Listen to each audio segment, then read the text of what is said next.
ഞങ്ങളുടെ റേഷൻ കടയിൽ നിന്ന് ഇന്നലെ കിട്ടിയത് മുഴുവനും ചുവന്ന അരിയായിരുന്നു. വെള്ളയോടാണ് എനിക്ക് താല്പര്യം.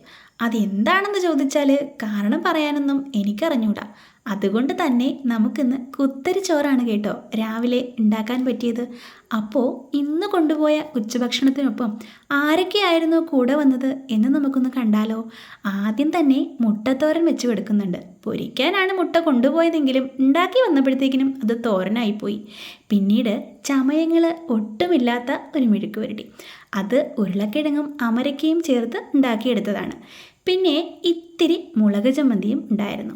അതിനോടൊപ്പം നമ്മൾ ഒഴിച്ചുകൂട്ടാനായിട്ട് എടുത്തതേ തേങ്ങയൊന്നും ചേർക്കാത്ത ഒരു തട്ടിക്കൂട്ട് പുളിശ്ശേരി ആയിരുന്നു കേട്ടോ. എന്നാലും പുളിശ്ശേരി അടിപൊളി ടേസ്റ്റായിരുന്നു, സുന്ദരിയായിരുന്നു. ഇതെല്ലാം കൂടി കൂട്ടിക്കുഴച്ച് കഴിക്കാനേ എനിക്ക് ഒത്തിരി ഇഷ്ടമായിരുന്നു. അപ്പോൾ ഇന്നത്തെ വിശേഷങ്ങൾ ഇത്രയേ ഉള്ളൂ. നമുക്കിനി നാളെ കാണാം.